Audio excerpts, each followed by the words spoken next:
प्रिय विद्यार्थियों, सुप्रभातम। मैं डॉक्टर इंदिरा गुप्ता, सह आचार्य संस्कृत। विद्यार्थियों, संस्कृत साहित्य का इतिहास इस श्रृंखला के अंतर्गत आज हम गीति काव्य भामिनी विलास के रचयिता पंडित जगन्नाथ के व्यक्तित्व एवं कृतित्व के संबंध में चर्चा करेंगे।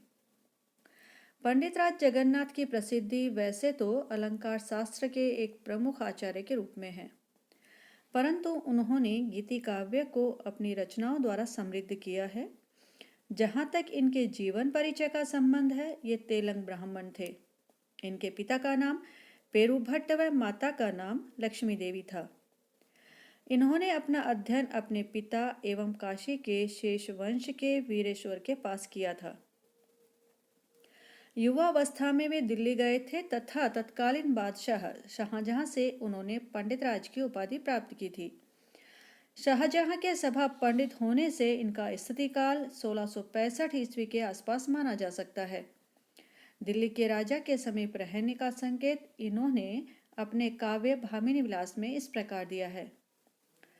शास्त्राण्यकलितानि नित्य विधय सर्वे अपि संभाविता, दिल्ली वल्लभ पाणि पल्लव तले नीतम नवीनम वयः। पंडित राज जगन्नाथ विरचित 12 कृतियां अत्यंत प्रसिद्ध हैं, जिनमें सबसे अधिक प्रसिद्ध है रसगंगाधर।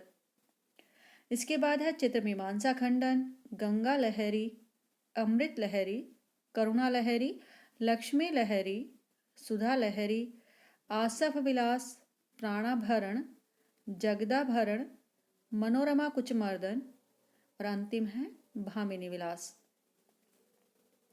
जो प्रथम कृति है रसगंगाधर अत्यंत प्रसिद्ध, यह ग्रंथ पंडित राज जगन्नाथ की कीर्ति का मूल आधार है और यह अलंकार शास्त्र का एक प्रामाणिक ग्रंथ है।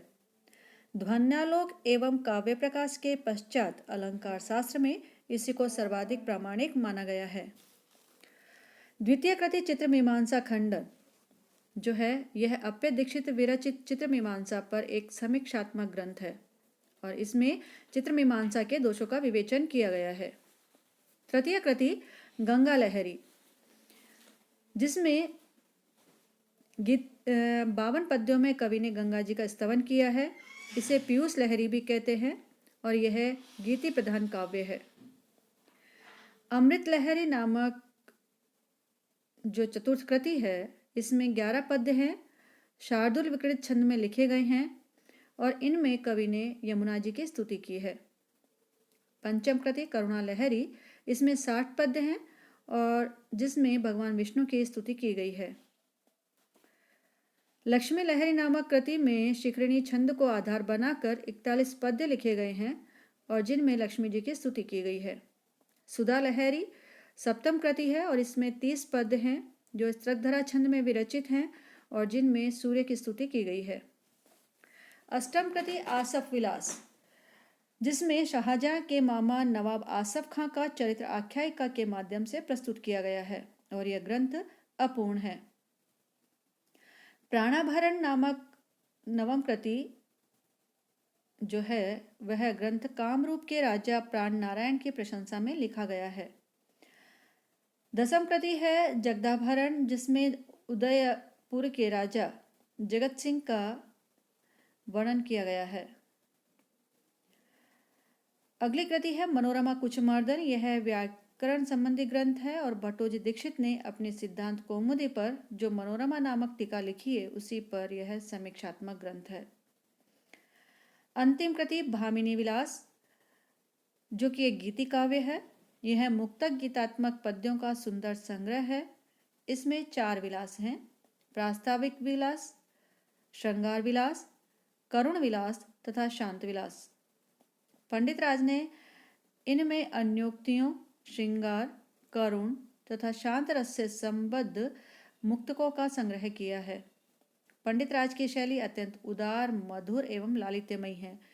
प्रांजल पद, अभिनव विचारधारा तथा सुललित छंदो माधुर्य, ये गुण पंडित राज के पद्यों में सर्वत्र देख जा सकते हैं। 1-2 पद्य इस प्रकार हैं: अयि जलद अरविंद चंदमानं मरंदम, तव किमपि लिहन्तुं मंजु गुंजन्तुं भृंगाः, दिशि निरपेक्षस्तावकीनं विवृण्वन् परिमलमयन्य बांधवो गंधवाह।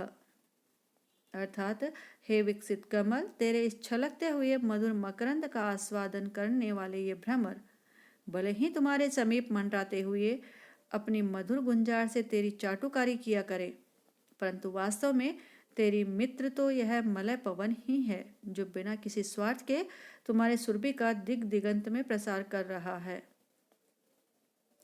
अन्य पद्य है तीरे तरुण्या वदनम सहासम नीरे सरोजम च मिलद विकासम आलोक्य धावत्य उभयत्र मुग्धा मरंद लुब्धा अली किशोर माला।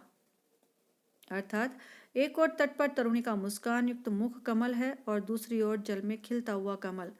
इन दोनों कमलों के बीच मकरंद के लोभी भौरे भ्रमरों की पंक्ति कभी इस ओर तथा कभी उस ओर चक्कर काट रही है। पंडितराज का काव्य रसमयी शैली में रचा गया काव्य है। इसमें रस भाव की अभिव्यंजना बड़ी ही मार्मिक है। एक से एक विचित्र एवं रुचिकर कल्पनाएं एवं उद्भावनाएं हैं। इनके कवित्व में पांडित्य तथा कवित्व का अद्भुत मिश्रण है। इनकी काव्य प्रतिभा इतनी उत्कृष्ट है कि इन्होंने अपने काव्य शास्त्रीय ग्रंथ रस गंगाधर में अलंकार एवं रसों के लिए किसी अन्य कवि के उदाहरणों को नहीं लिया है, बल्कि स्वयं ही रचना की है। जगन्नाथ परम वैष्णव एवं श्री कृष्ण के परम उपासक रहे हैं। इनके पद्यों में भक्ति रस ओतप्रोत है। ये उच्च कोटि के कवि और महान विद्वान हैं। इनका काव्य वैदर्भी का उत्कृष्ट उदाहरण है और इनका एक भक्तिपूर्ण उदाहरण इस प्रकार है। रे चेतः कथयामि ते हितमिदं वृंदावने चार्यन् वृंदम को अपि नवा अम्बुद निभो बंधु न कार्यस्त्वया सौंदर्योद्भूतम् उद्गिरद्भिरभितः सम्मोह्य मंदस्मितः एष त्वां तव वल्लभाश्च विषयानांशु क्षयं नेष्यति। संक्षेप में इस प्रकार कह सकते हैं कि गेय पद्यों को लिखने में पंडितराज जगन्नाथ को अत्यधिक सफलता प्राप्त हुई है। इनका सरस पद विन्यास तथा काव्य माधुरी द्रष्टव्य है। गंभीर अर्थ योजना तथा ललित पद योजना का इनके काव्य में मणिकांचन संयोग हुआ है।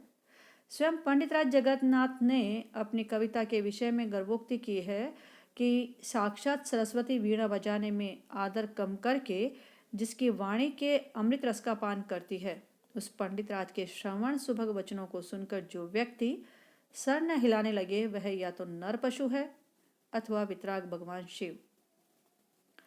गिराम देवी वीणा गुण रण न हीना आदर करा यदि आनाम वाचाम अमृतमयम आचमति रसम वचस्तस्य आकर्ण्यम श्रवणम सुभगम पंडित पतेः अधुन्वन मूर्धानम नृपसु अथवा अयम पशुपति। आज बस इतना ही। धन्यवाद।